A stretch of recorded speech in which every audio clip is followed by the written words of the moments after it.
4, 3, 2. Muy buenos días a todas y a todos.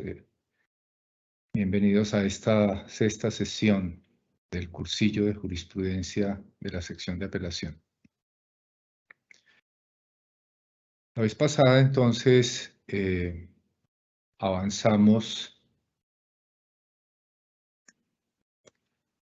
lo relacionado con los factores de competencia. Les recuerdo, pues estamos mirando este segundo punto de los temas previstos a tratar.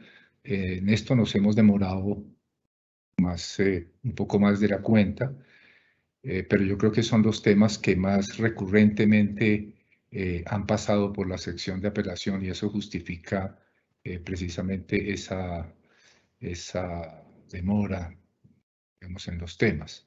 En los otros temas que nos hacen falta, muy seguramente avanzaremos mucho más rápido, de manera que no hay que preocuparnos. Aquí es en donde más producido jurisprudencial, ¿verdad? Se ha hecho en la sección de apelación. Y en ese punto de los factores de competencia,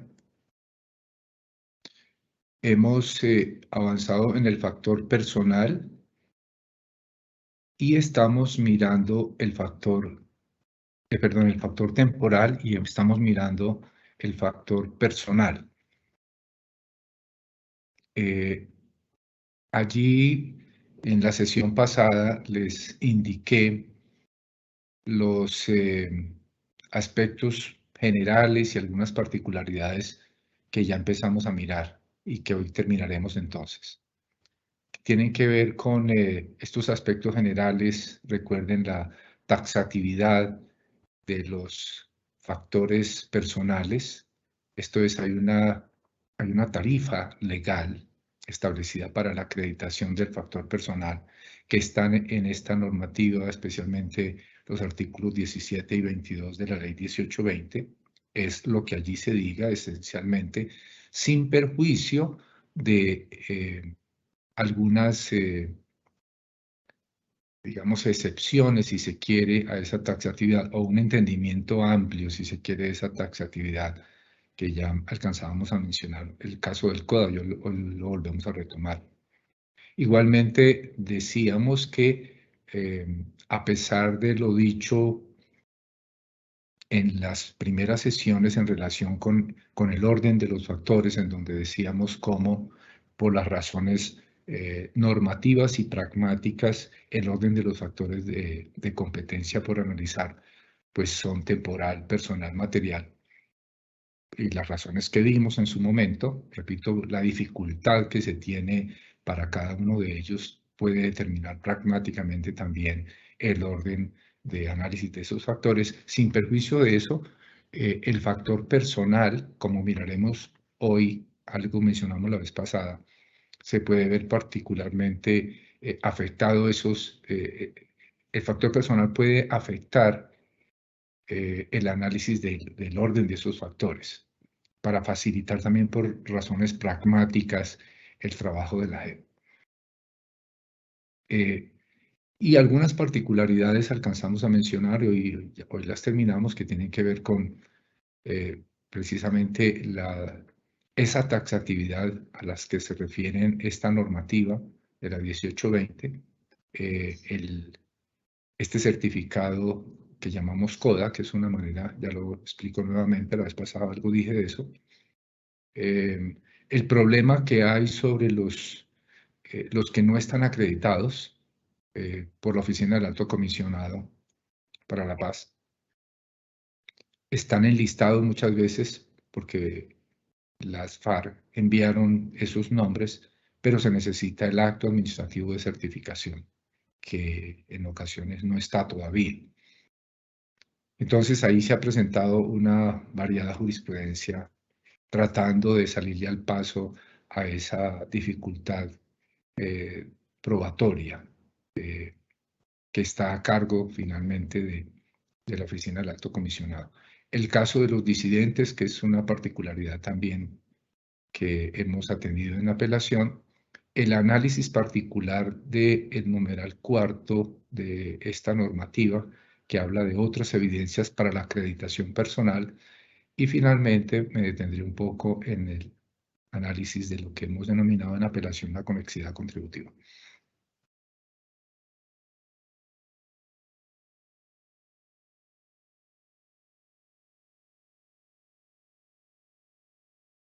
Entonces, particularmente, les decía,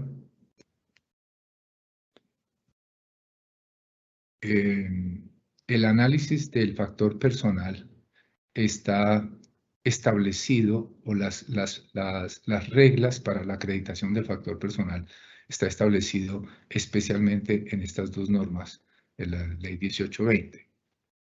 De estas cuatro formas de acreditación, las más comunes y las que más debate jurisprudencial han tenido y soluciones jurisprudenciales en algún sentido han tenido, son la segunda y la cuarta.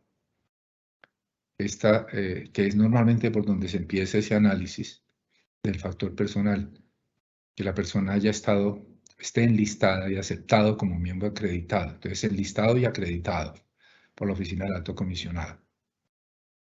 Y el cuarto, que mencionaba, que esté investigado, haya sido investigado, procesado, condenado por cometer delitos políticos o conexos, siempre y cuando se pueda deducir de las investigaciones judiciales, fiscales y disciplinarias, providencias judiciales o por otras evidencias. Este apartado, por otras evidencias, ha generado también la necesidad de hacer una interpretación por parte de la sala. Entonces miremos muy rápidamente lo que tiene que ver con el numeral segundo. Numeral primero y tercero no han sido objeto de controversia jurisprudencial. Son los numerales 2 y 4 en donde habitualmente están los objetos de apelación en este tipo de situaciones.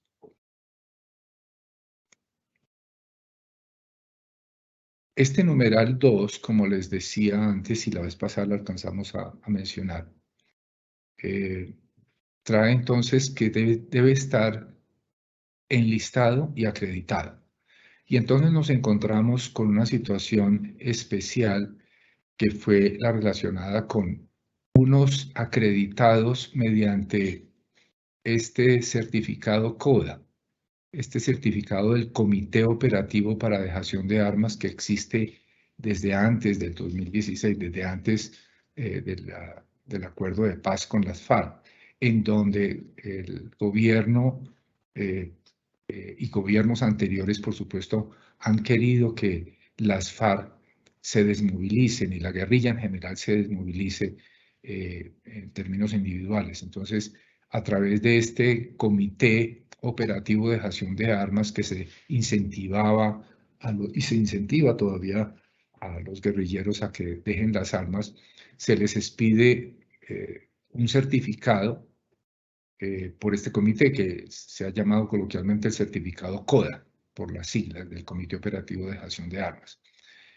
Y entonces, en apelación, nosotros consideramos que es posible demostrar la pertenencia mediante este certificado. Entonces, no solamente a través de la certificación de la Oficina del Alto Comisionado, sino a través de este certificado CODA, porque en lo sustancial se asemejan.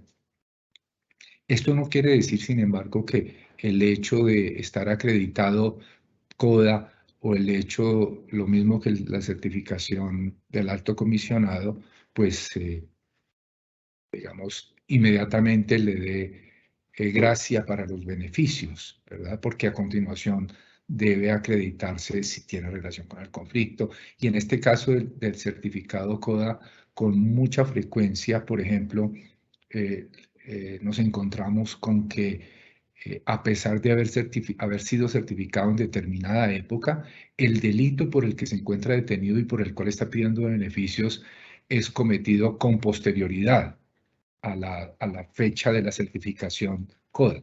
Entonces, comete el delito ya, digamos, por fuera de la certificación, no en el margen de la certificación.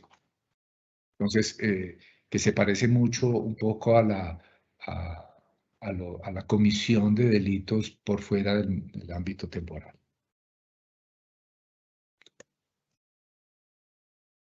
Y luego vienen las dificultades que ha habido prácticas en relación con la certificación propiamente dicha de la Oficina del Alto Comisionado.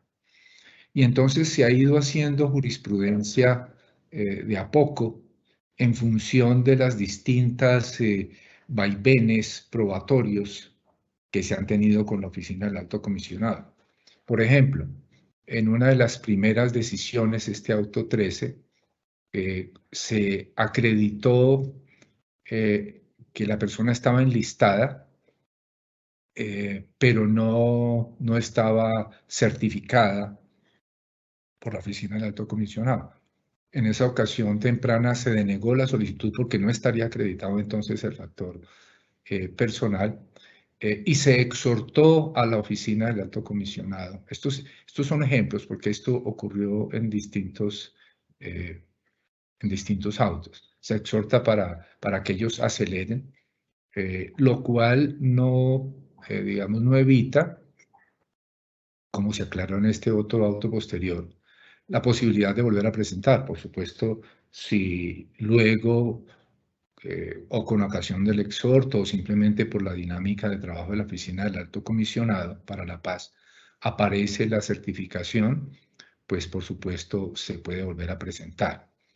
En este punto igualmente fue o ha sido frecuente, si tiene sentido insistir a la Oficina del Alto Comisionado a sabiendas de que el caso puede presentar el fenómeno de la conexidad contributiva, que ahorita lo voy a explicar con más detalle, pero adelanto acá que es aquellos casos en donde la persona, siendo certificada FAR, sin embargo, está o siendo en este caso, por ejemplo, enlistada FAR antes de ser certificada, pero se tiene evidencia procesal de que el delito que cometió no fue por su pertenencia a la FARC, sino por pertenencia a otro grupo, por ejemplo al ELN, que fue el origen de la conexidad contributiva, repito, sobre el que ya vamos a conversar más detalladamente.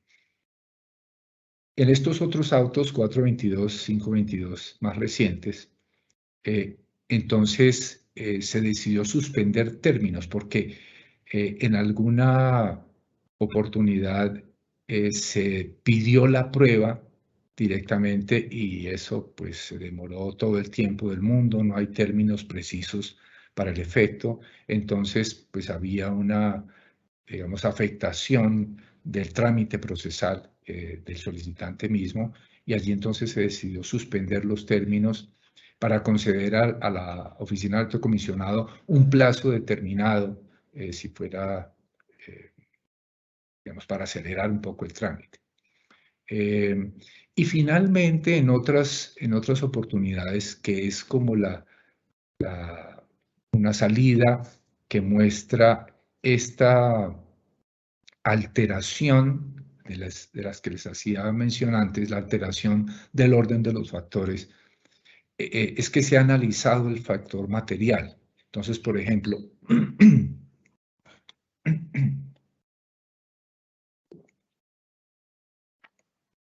es el caso, por ejemplo, en el que hay una solicitud de beneficio por parte de alguien que está enlistado pero no está certificado, entonces necesitamos hacer uno de los procedimientos anteriores. Entonces, suspender y dar un plazo a la Oficina del Alto Comisionado para que expida la certificación. Y estando en ese, digamos, en ese análisis de qué hacer procesalmente frente a la Oficina del Alto Comisionado, se puede percibir con los materiales probatorios que haya que el caso no tiene que ver con el conflicto, que evidentemente y solo con las pruebas que haya allí, que se haya recaudado por parte de las salas, por ejemplo, se note que no tiene que ver con el conflicto. Entonces, es el caso en donde, digamos, se ha dicho no tiene ningún sentido tratar de insistir en la acreditación del factor personal cuando una vez acreditado, una vez agotado ese esfuerzo de la acreditación del factor personal por parte del compareciente o por parte de las salas o la sección, vamos a llegar a lo mismo. Esto es que no tiene competencia la JEI para el efecto por razón de otro factor, que sería el material. Entonces, digamos, allí hemos justificado precisamente por razones pragmáticas ese salto, esa alteración del orden de los factores. Repito, cuando estamos pendientes de la acreditación, de si acreditamos o no, o hacemos el esfuerzo para la acreditación del factor personal por esta ruta de la oficina del alto comisionado, cuando en realidad claramente el caso no tiene nada que ver con el conflicto. Entonces, se obvia este trámite del factor personal para llegar al factor material. Allí ha habido unas, digamos, unas diferencias conceptuales y hemos ido concertando un poco en sala, si se quiere, sobre el procedimiento para seguir esta última decisión. Si, por ejemplo, para el factor material, si es el caso, entonces analizar el factor material, si se debe devolver a la sala para garantizar la doble instancia. Y entonces allí hemos más o menos llegado a esta última, o no se debe devolver, sino que en segunda instancia se puede hacer. Entonces, este auto es un ejemplo en donde puede más o menos sintetizarse digamos, un acuerdo que se ha llegado seguramente por mayoría en la sala. Que lo voy a leer. Los casos en los que está pendiente un trámite de acreditación ante la OACP y por tanto no es posible tener por satisfecho el factor personal de competencia, lo indicado es pronunciarse sobre el factor material. Ojo, si así lo hizo el ACUO, y en caso de no, verificar de todas maneras si a partir de los elementos de convicción disponibles es viable concluir de manera categórica que el mismo no se acredita. Por el contrario, cuando la primera instancia no se hubiere pronunciado sobre el asunto y los elementos disponibles sobre el factor material arrojen hipótesis en disputa, esto es, no se sabe claramente si está acreditado el factor material o no. Lo indicado es negar el tratamiento especial de justicia única y exclusivamente con fundamento en ausencia del factor personal, dejando abierta la posibilidad de producirse la acreditación, el interesado presente una nueva solicitud, la cual deberá tramitarse con prelación y teniendo en cuenta la facultad que detentan las salas y secciones de incrementar el recaudo probatorio si los supuestos de hecho así lo ameritan. Entonces, en suma, lo que estamos haciendo es, si hay claridad sobre el factor material, de una vez se hace pronunciamiento allí. Y digamos que el tema de la doble instancia no tiene dificultad bajo la siguiente consideración, y es que cuando se hace el estudio en primera instancia de los factores de competencia, normalmente en primera instancia suelen hacer referencia al factor personal y de paso de alguna manera al factor material. Pero cuando no se hace, nosotros hemos entendido que en segunda instancia se está habilitado para hacerlo porque finalmente está en segunda instancia el conocimiento de los factores de competencia, no solamente de un factor en específico, sino los factores de competencia. Eso explica, por ejemplo, como lo expliqué en una ocasión anterior, el por qué, a pesar de que en la primera instancia, por ejemplo, no se haya estudiado el factor temporal y venga en apelación por el factor personal o por el factor material, y nosotros encontramos que claramente, en todo caso, a pesar de no haberse estudiado en primera instancia el factor temporal, lo encontramos acreditado, pues inmediatamente es lo primero que hacemos, como en un ejemplo anterior les mostré. O sea, nuevamente, no hay inhibición para la segunda instancia de las especificidades de los factores, porque finalmente de lo que se está analizando, de lo que se trata en ese análisis en particular es de los factores de competencia que llegan a segunda instancia.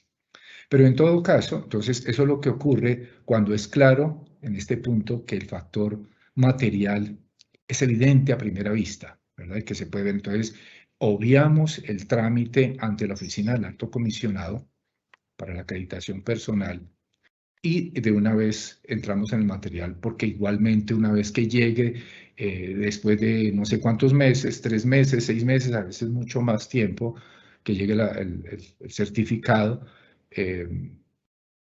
pues finalmente se va a llegar a la misma decisión de que no tiene relación con el conflicto porque no cumple con el factor material.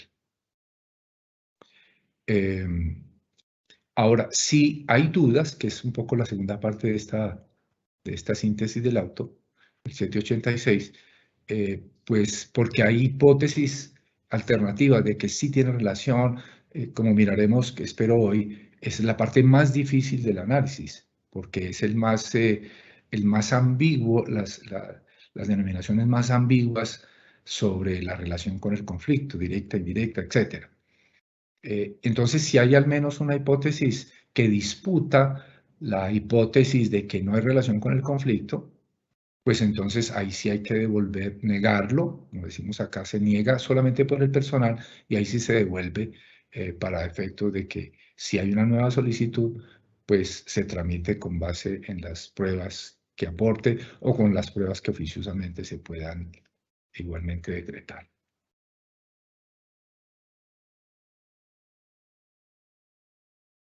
Este es el tema del CODA, ¿verdad? Estamos aquí en este punto de las particularidades y el tema de los enlistados no acreditados. Esas son como las variaciones. Ahora miremos el de los disidentes. El caso de los disidentes, pues, digamos, es más simple. Cuando se produce, aquí hay un par de ejemplos, cuando se produce esta situación radical por parte de algún compareciente, pues sencillamente hay que excluirlo de los trámites ante la JEP. Este par de ejemplos. El interesado tiene la calidad de disidente y de acuerdo con la 1957, la JEP carece de competencia para investigar. Y allí se definen los disidentes como los que, habiendo pertenecido en algún momento a las FARC, no quedaron incluidos en los listados entregados por dicho grupo, según lo previsto en el artículo 5º tal. Justamente por haber roto filas con la guerrilla al portas de la consecución del acuerdo final de paz o la desmovilización colectiva que se produciría en virtud de este. Simplemente cuando está clara la condición de disidente, repito, la JEP no es competente. Aquí hay otro ejemplo en un trámite de garantía de nuestra edición, en donde se define la disidencia siguiendo el artículo 63. La JEP, la ley estatutaria, prevé que la justicia ordinaria mantendrá competencia para conocer de las conductas cometidas por los disidentes, es decir, por quienes, y ahí viene nuevamente la definición, habiendo pertenecido en algún momento a las FARC, hayan abandonado esta organización en condiciones que sustraigan la competencia de la JEP y debido a ello sus nombres no estén incluidos en los listados entregados por dicho grupo, según lo previsto en el artículo 5º. Digamos que ese no tiene dificultades cuando se está frente a un caso de disidencia. Y finalmente, finalmente no. Sigue el tema de las otras evidencias. Este tema de las otras evidencias, vuelvo aquí a vuelvo a recuperar acá la norma. ¿Dónde es que está la norma? Para recordarlo. Este es el numeral 4 de los artículos 17 y 22 de la 1820, en donde se encuentra incluida este tema de las otras disidencias. Lo recuerdo nuevamente para comentar la jurisprudencia que hay sobre esto. Entonces, se acredita el factor personal por quien haya sido investigado, procesado o condenado por cometer delitos políticos y conexos, siempre y cuando se pueda deducir de las investigaciones judiciales, fiscales y disciplinarias, providencias judiciales, perdón, de las investigaciones, uno diría, de las investigaciones judiciales, de las providencias judiciales, ¿verdad? o por otras evidencias que fueron investigados o procesados por presunta pertenencia o colaboración con la FARC. Entonces, el punto de debate ha sido esta expresión, porque digamos, el debate está en torno a si esas otros factores, otras evidencias generan una especie de libertad probatoria. Hablar de otras evidencias es si es cualquier otra evidencia se puede acreditar la condición personal. Y esto es muy importante porque con mucha frecuencia, y esto lo saben mucho, especialmente quienes trabajan en los casos que lleva la SAI, con mucha frecuencia se pretende hacer acreditaciones a través de certificaciones, de declaraciones extraproceso y eso, ¿verdad? Entonces ahí muy frecuentemente quienes están enlistados o no están enlistados que pretenden acreditarse como miembros de la FARC con la certificación de un comandante guerrillero X, o traen una certificación jurada, notariada, etc. Entonces, por eso es importante la aclaración de este punto. La regla es que no hay otras evidencias. Aquí se sigue manteniendo la taxatividad. Y este es un ejercicio, digamos, de explicación en esta interpretación de esa taxatividad. Voy a leer este apartado que es importante. Una interpretación aislada de la expresión o por otras evidencias puede inducir a error al asumir que la disposición en sí autoriza cualquier medio probatorio para acreditar dicha pertenencia o colaboración. No obstante, un correcto entendimiento de la norma califica las otras evidencias como aquellas que prueban que el interesado fue investigado o procesado por su vinculación a las FARC. De acuerdo con la lectura sistemática de la sección de apelación, que la sección de apelación ha hecho numeral cuarto del artículo 17 citado, el término otras evidencias que fueron investigados o procesados se refiere a elementos probatorios que reposen en los expedientes judiciales o administrativos adelantados contra el interesado, de los que se pueda inferir la relación entre tales investigaciones y su presunta pertenencia a la FARC. Entonces, cuando aquí, vamos acá la norma es esta. Cuando acá se dice otras evidencias, hay que pegarlo con el resto del contenido de la norma aquí transcrita.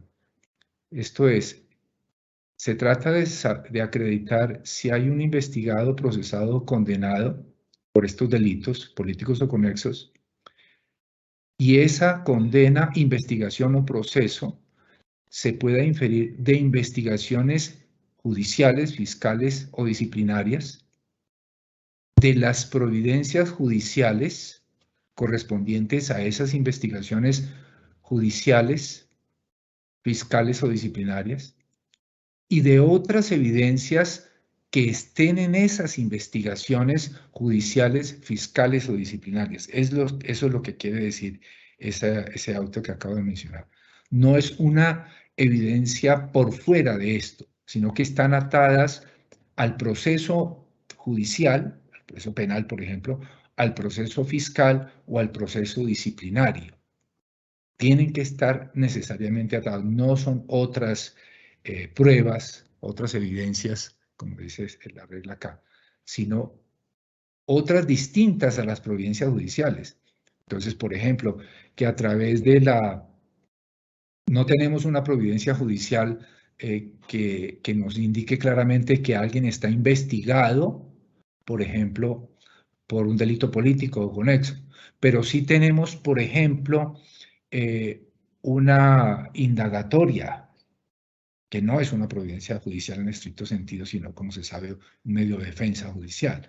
la indagatoria de alguien en donde puede quedar claro que ese alguien está siendo procesado, por ejemplo, por un delito político o por un delito conexo con el delito político. Es esa entonces la interpretación que mayoritariamente en la operación hemos otorgado a este numeral cuarto que refiere las otras evidencias. El auto 133 que recoge el auto 99. Esto desde muy temprano ha sido más o menos la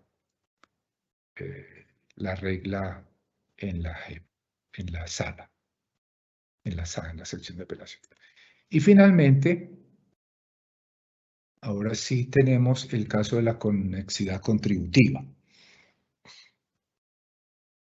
Este tema de la conexidad contributiva es, digamos, una de las excepciones a la regla general de taxatividad sobre la forma de acreditación personal.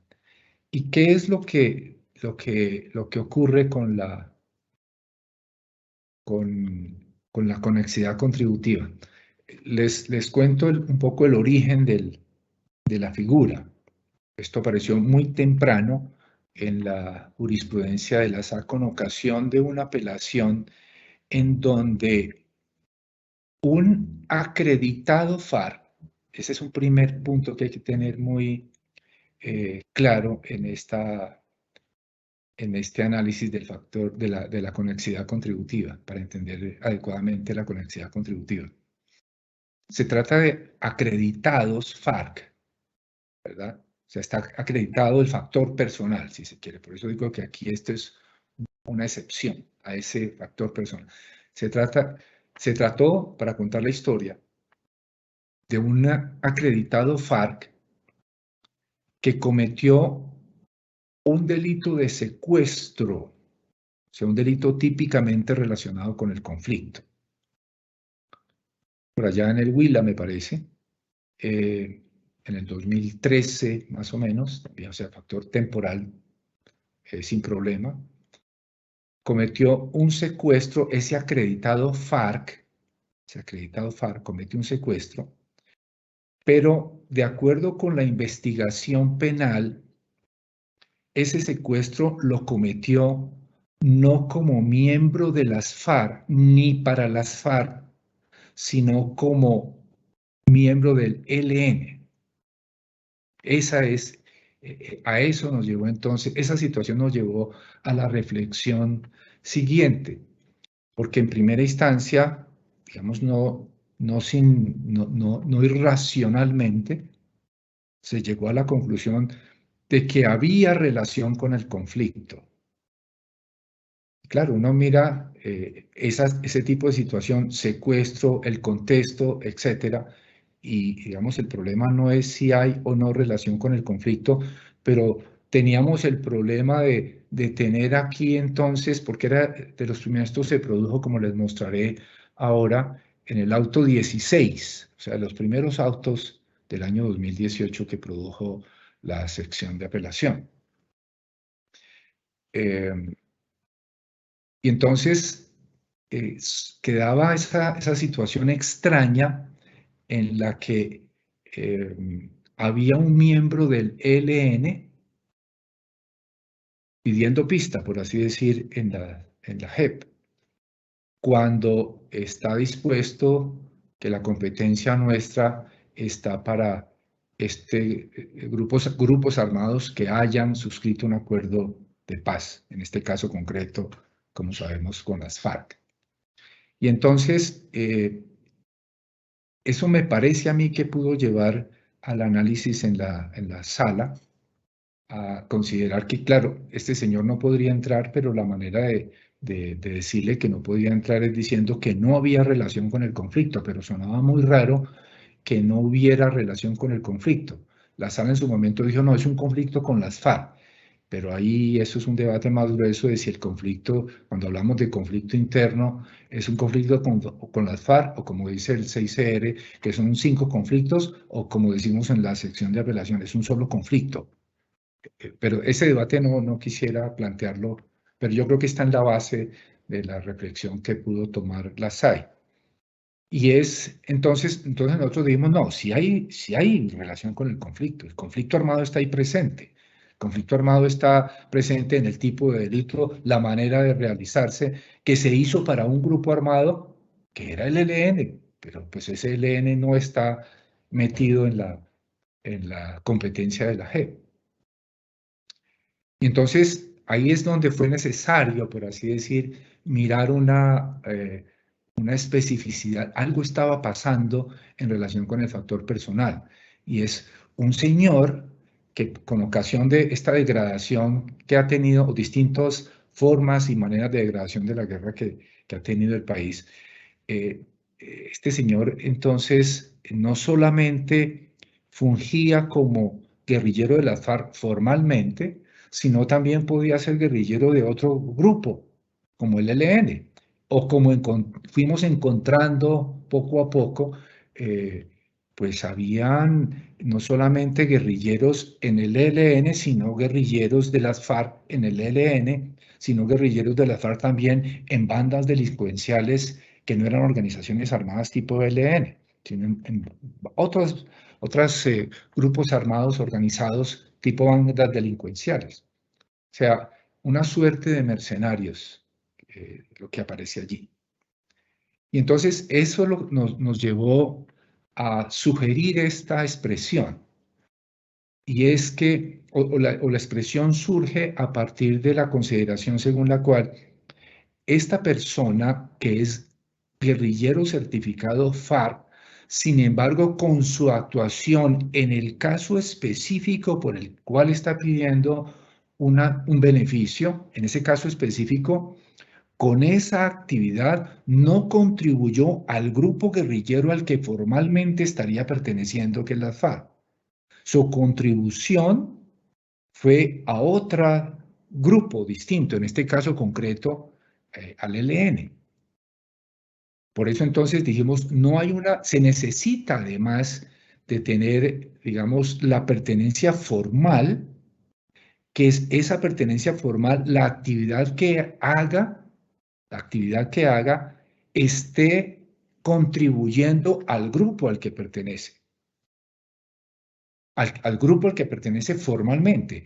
Si su actividad, la actividad que esté realizando, no contribuye al grupo al que pertenece, hay ausencia de conexidad entonces. Y es por eso que en esa providencia, y ya la vamos a mirar, incluimos esa expresión, esa novedad jurisprudencial, si se quiere, que cobija esa situación, repito, en donde un guerrillero formalmente acreditado, sin embargo, con su actividad no contribuye al grupo, ¿verdad?, al cual pertenece formalmente, sino a otro. De alguna manera, noten ustedes que tiene algún parecido con esa situación en la que un guerrillero no realiza, un guerrillero certificado, sin embargo, realiza una actividad para él, que es el tema de que no tiene relación con el conflicto o que es un enriquecimiento personal.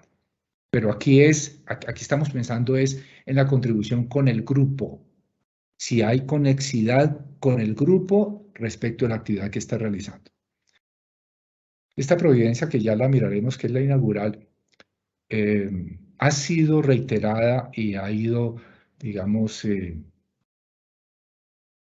recogiendo distintas situaciones, como por ejemplo esta que ya les mencionaba, que no solamente nos hemos encontrado por esta degradación de la guerra, del conflicto, que personas estaban trabajando, por así decirlo, perteneciendo formalmente a la guerrilla de las FARC, pero también al ELN, pero también a veces eran informantes del ejército o a veces igualmente eran pertenecientes a una banda delincuencial común y corriente. Entonces, todo esto nos ha permitido, digamos, ir caracterizando esta conexidad contributiva que yo he sintetizado en estos 6 puntos. Esta síntesis que hago acá y que voy a ilustrar con jurisprudencia sin embargo no responde cronológicamente. Yo quise traer inicialmente una propuesta cronológica de cómo ha ido saliendo los distintos asuntos de conexidad contributiva, pero me parece que esta organización más temática que cronológica puede facilitar mejor el entendimiento de esta figura. En primer lugar, es una categoría autónoma del análisis dentro del presupuesto personal, no material. Ya hacemos, digamos que la categoría inaugural. Solo debe adelantarse de forma extraordinaria cuando se demuestre lo que hemos llamado en otras providencias doble militancia del interesado o múltiple militancia, que pertenece, actúa, como les digo, formalmente FARC, pero actúa materialmente ELN o actúa materialmente con una banda organizada como la Constru, por ejemplo, que hemos tenido, o los Burros, o bueno, todos estos bandas organizadas, los Coyotes, etc. Tercero, solo se predica respecto de verdaderas organizaciones armadas. Este es un punto importante que hemos desarrollado más recientemente y que a continuación explico. Cuando hay dudas sobre la conexidad contributiva, debe aplicarse una presunción. O sea, se vuelve como al factor personal original. Por eso esta 4 pega mucho con el 2, que es extraordinario. Cuando no hay dudas es que se hace el análisis de conexidad contributiva. Por ejemplo, cuando quien comete la conducta es como la original, es un FARC, formalmente acreditado FARC, pero que el proceso penal llevó a demostrar que pertenecía en esa acción o estaba al mando del ELN, por ejemplo. Cuando hay esas dudas, ahí no hay duda, en este ejemplo que acabo de poner, FARC-ELN. Cuando hay dudas, que ha habido casos y no son pocos, entonces hay que entender que pertenece a las FARC, ¿verdad? Y entonces no habría, en estricto sentido, un análisis de conexidad contributiva, sino de factor personal, y se pasaría al factor material, ahí sí. Esto nos ha llevado finalmente desde temprano, a que entonces cuando no hay duda y se está ante el caso típico de conexidad contributiva, porque por ejemplo, repito, pongo siempre ese ejemplo fácil que fue el primero, un FARC que cometió una conducta bajo la orden del ELN, ¿verdad? Con una organización del ELN, allí hay que hacer un análisis de 2 niveles. Un primer nivel, primero que pertenezca a las FARC, ¿verdad? Que pertenezca a las FARC, porque si no pertenece a las FARC, pues no hay nada que hacer con conexidad contributiva. La conexidad contributiva arranca con la pertenencia a las FARC. Y luego de que se tiene claro formalmente que pertenece a las FARC, ahí sí se haría el segundo nivel de análisis, que es si contribuyó el que pertenece a las FARC con su acción a las FARC o no, que es el punto de la conexidad contributiva. Y finalmente, un tema, perdón, de libertad probatoria. Este es, ya lo voy a mencionar de lo que se trata, que hay un cruce, digamos, un poco fino entre la mención que ya hice de la taxatividad para la acreditación del factor personal y la libertad probatoria para la acreditación de este punto extraordinario del factor personal que es la conexidad contributiva, parecido pero distinto. Entonces, muy rápidamente ilustro cada uno de estos 6 puntos. Este fue el auto inaugural, el auto 16, en donde voy a leer solamente lo rojito para no demorarme muchísimo. Es necesario constatar lo que puede llamarse la conexidad contributiva. Fue cuando por primera vez se utilizó la expresión de su particular actividad criminal con la organización armada, lo que supone cotejar que el delito que significó su detención haya sido cometido también por cuenta de su vinculación al grupo subversivo, que fue lo que no pasó, como les conté hace un momento. Este análisis no puede realizarse en el contexto del presupuesto material. Esto se dijo desde el primer momento, porque sí había, digamos, en ese caso concreto uno puede percibir que sí hay una relación con el conflicto cuando se comete un secuestro por parte de un grupo guerrillero. Solo que ese grupo guerrillero no es, digamos, un grupo guerrillero que pueda ser admitido en la JEP, que es el caso del ELN. Aquí hay otro auto posterior, en el salto que di ahí, por eso digo que no lo llevo cronológicamente, del 16 al 407, del 2018 al 2020, para señalar un poco nuevamente esta énfasis que se ha querido poner para decir, esto no es análisis material, no es factor material, está en el factor personal, por las razones que he intentado sintetizar igualmente. Sí es posible estimar acreditado el factor material de competencia, y en este caso fue un caso de paramilitares.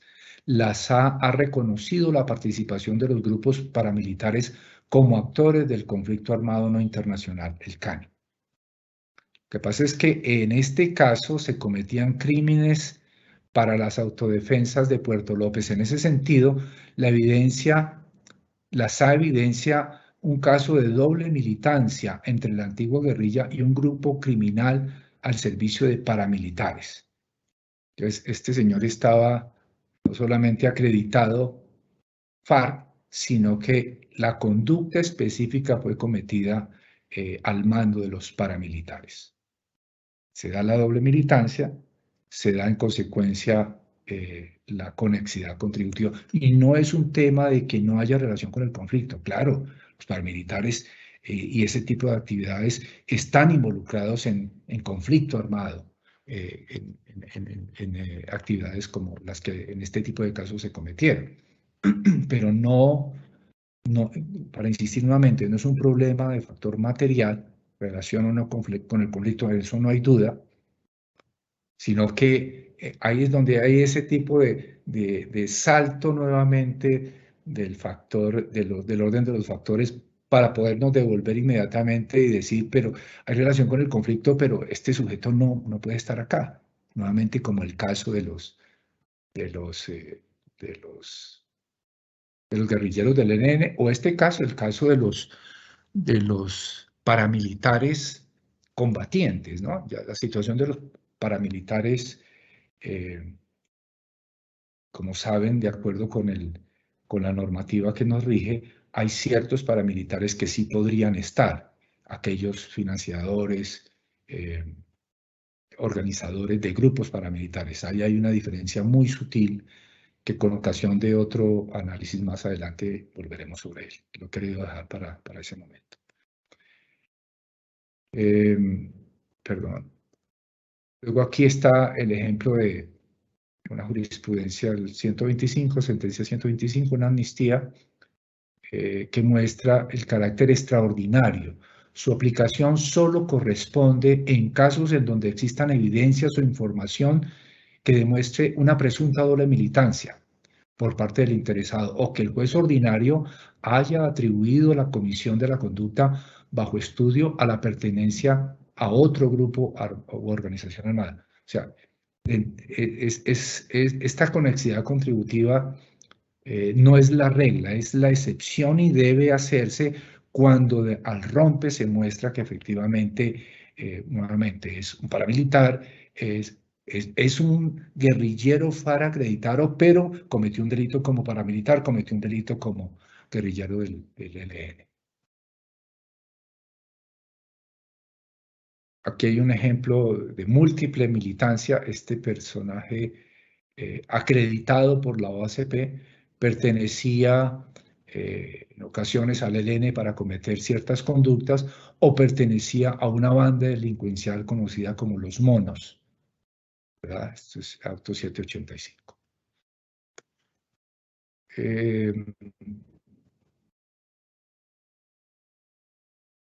Y viene esta variante que ha sido, digamos, desarrollada desde el auto 437, que ahí salto nuevamente por las razones que expliqué, porque no es cronológica mi narración. Aquí voy a leerla, que esta es importante para lo que sigue. Lo primero que resulta necesario analizar en complemento del factor personal y con el claro propósito de impedir que miembros armados distintos de la FARC accedan a la JEP en busca de tratamientos especiales es si existe evidencia de que el interesado tuvo doble o múltiple militancia y en cualquier, o no, no en cualquier asociación ilegal de individuos para cometer delitos determinados o ciertas especies delictivas. Y en un evento afirmativo, si el comportamiento analizado se ejecutó con fines subversivos, vale decir, como combatiente de la estructura que suscribió el acuerdo final de paz. Las actuaciones penales ordinarias apuntan a que los delitos de extorsión y concierto para delinquir agravados se le atribuyeron a los solicitantes guardan relación con su vinculación a una ilícita asociación de personas vinculadas desde el punto de vista familiar. Aunque sus miembros actuaron con estructura jerárquica y con permanencia en el tiempo, según la información registrada en las providencias de la justicia ordinaria, no llegaron a ser una organización armada distinta a la extinta guerrilla. A partir de esta providencia, entonces, se hizo una distinción que la hemos seguido aplicando posteriormente. Y es entonces que para poder hablar de conexidad contributiva, es necesario un poco mantener la jurisprudencia original, por así decir. Ojalá solamente pudiéramos hablar de conexidad contributiva cuando estamos frente a otras organizaciones guerrilleras como el ELN. Entonces, ahí no hay conexidad de ese delito con este miembro de las FARC. Su contribución fue a otra organización armada. Su contribución como guerrillero, que esa es la idea del factor personal, su contribución como guerrillero más allá de si tenía o no relación con el conflicto, ¿verdad? Porque sí tendría relación. Su contribución como guerrillero no fue a la guerrilla a la que pertenece formalmente, sino a otra guerrilla, en el caso del ELN.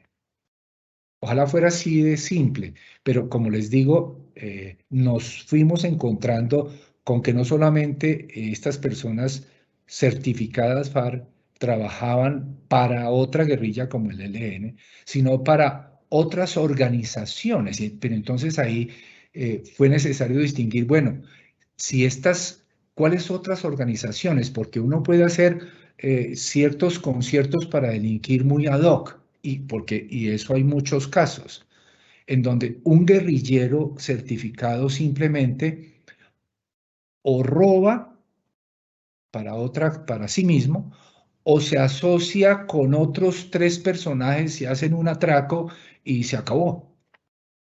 O sea, hacen organizaciones delincuenciales ad hoc, ¿verdad? Pero no tienen ninguna estructura ni nada por el estilo, no son organizaciones fuertes sin ser guerrilleras, pero parecidas a una estructura armada como la guerrilla, con cierta jerarquía y con cierta permanencia, con cierta asiduidad, etcétera, ¿verdad? Entonces, ahí dijimos, cuando es necesario para poder hablar de conexidad contributiva, sí, salvo de organizaciones guerrilleras o grupos paramilitares, que se traten de organizaciones fuertes. Y el ejemplo típico es una organización de la que hemos conocido muchos casos que se llama la CONSTRU, que está por allá en el sur del país, en Putumayo, opera por esa zona en general, en donde hay ciertos guerrilleros que están en esa organización y cometen conductas delictivas con esa organización. Allí podemos hablar de doble militancia. No estamos hablando de doble militancia en estricto sentido cuando, repito, se trata de guerrilleros FARC que simplemente se asocian para cometer ilícitos con dos o tres personas en un momento determinado y desaparece. O no necesariamente desaparece, pero no son organizaciones de gran estructura, parecidas a una organización guerrillera, inclusive. Entonces, esa es una constante que hay que tener en cuenta en adelante y que hemos estado afinando cada vez más en la sección de apelación. Esto es mirar si pertenece Si la contribución es a la guerrilla, a otra guerrilla como el ELN, no hay problema.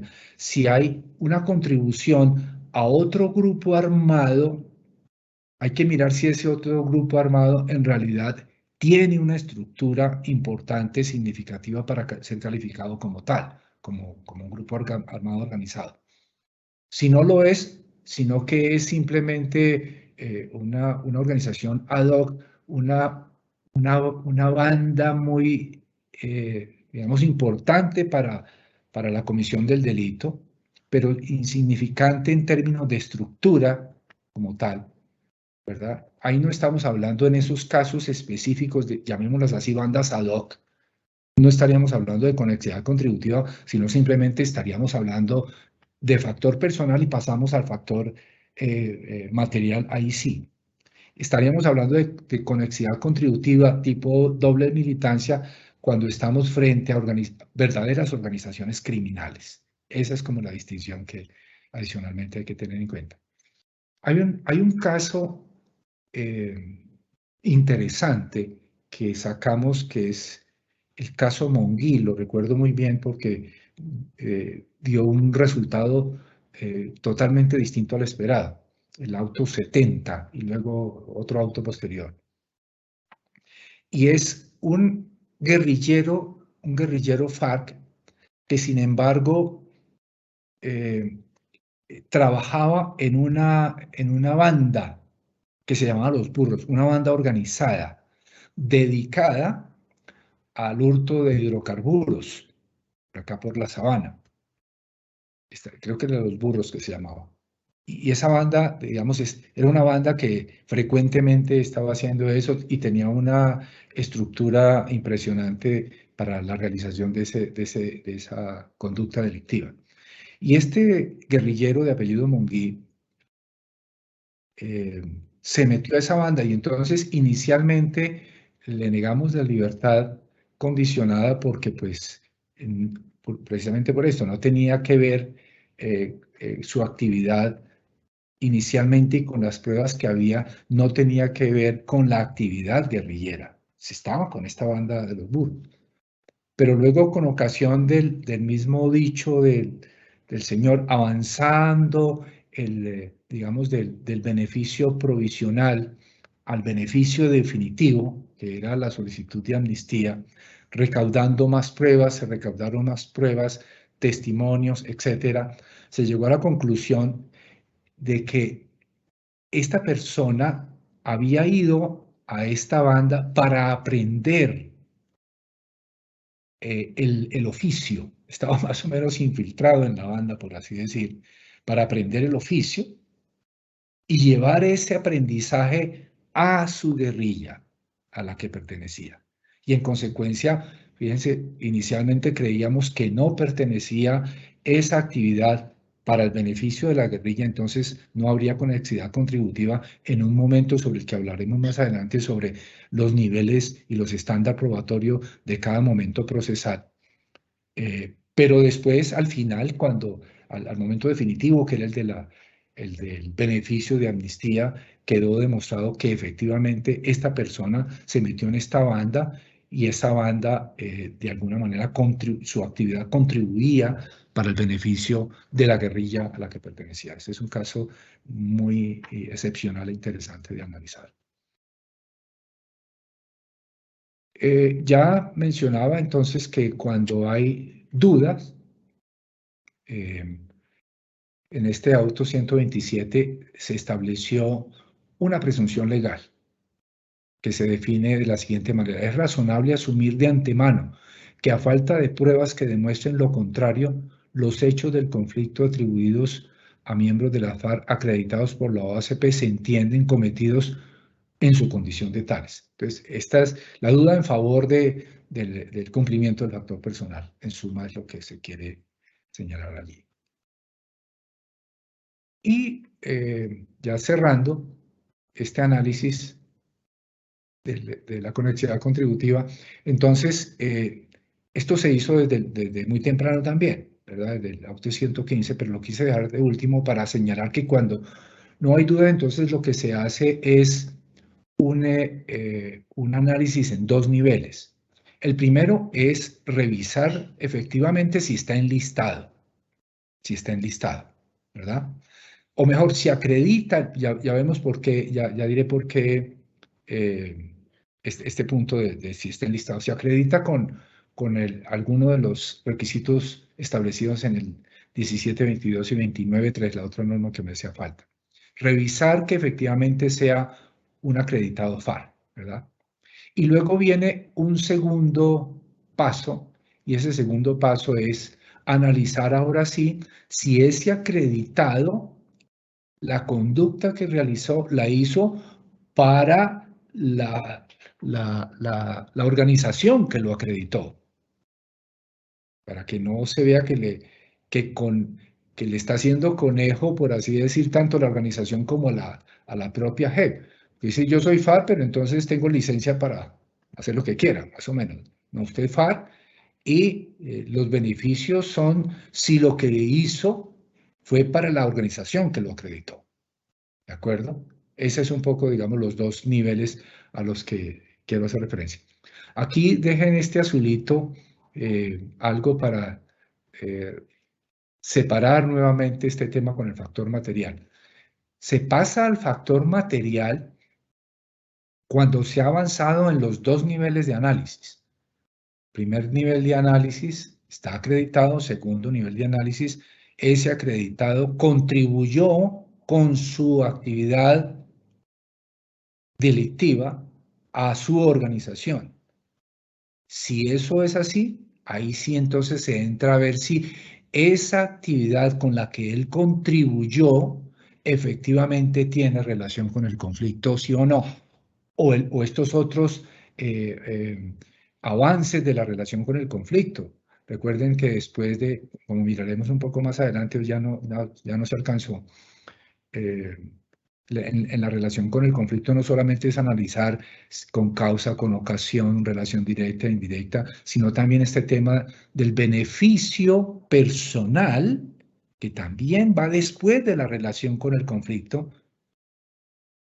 Entonces, faltan otros pasitos, recuerden, si hay relación con el conflicto para el factor material, si hay relación con el conflicto, si a pesar de haber relación con el conflicto, en todo caso lo que yo hice fue beneficiarme personalmente, y hay otro paso adicional, como recordarán, y ya lo recordaremos, que es si eso que fue beneficioso para mí personalmente fue determinante en la realización de la conducta. O sea, hay más elementos del factor material por analizar.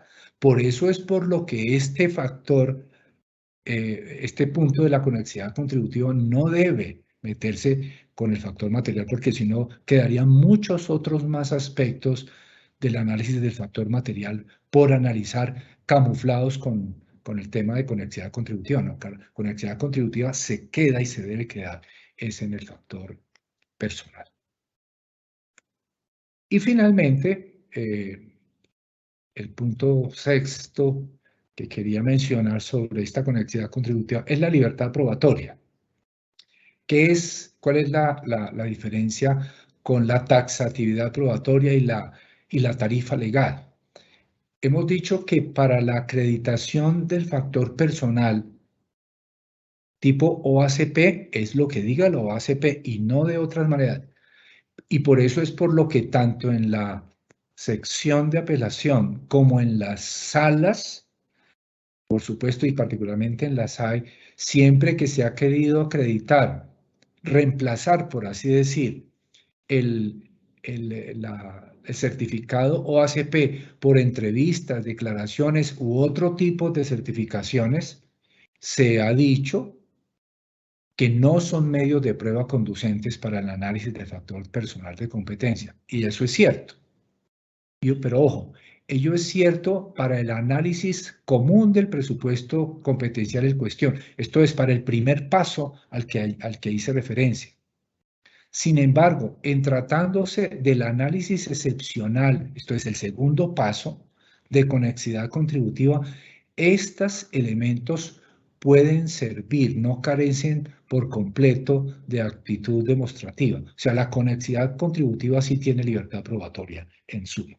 Entonces, hay que tener en cuenta los dos pasos para efectos de determinar si estas otras formas de acreditación del factor que son rechazables para efectos de suplantar, de querer suplantar la acreditación propiamente dicha, no son descartables para efectos de mirar si ese acreditado propiamente dicho contribuyó o no con su actividad al grupo armado al que pertenecía. Entonces digamos, ahí hay una línea sutil que debe tomarse en cuenta. Bueno, con esto he terminado el factor personal. Dejo anunciado los temas del factor material, que es el último factor que vamos a trabajar, que lo abordaremos entonces en la próxima sesión. Unos aspectos generales, un poco la misma ruta que hicimos con el factor personal, unas generalidades, unas particularidades. Este es el mayor reto conceptual, definitivamente. Hay, por supuesto, una amplia libertad probatoria. Este sí que se resuelve caso a caso, ¿verdad? Para acreditar el factor material. Allí hay nuevamente presencia de alteración del orden de los factores. De alguna manera ya lo hemos dicho. De las particularidades quiero resaltar dos. Digamos, el papel que tiene la jurisprudencia nacional y la internacional en la definición del factor material y el tema de los niveles de análisis que hemos ido haciendo a la hora de analizar el factor material, en donde se toman en cuenta los momentos procesales. Uno es el momento procesal de arranque para la comparecencia, otro es el momento procesal de los beneficios provisionales y otro es el momento procesal de los beneficios definitivos. Para esos distintos momentos procesales, el estándar de prueba, las exigencias de prueba son diferentes. Por supuesto, será un estándar de prueba mucho más suave al comienzo, mucho más exigente y mucho más intenso al final. Y los medios de prueba van a jugar también para efectos de determinar cuál es el estándar de prueba. Ahí hay una diferencia que la próxima semana entonces haremos la diferencia entre estándar de prueba y medios de prueba y por supuesto momento procesal. Muchas gracias entonces y nos vemos en 8 días.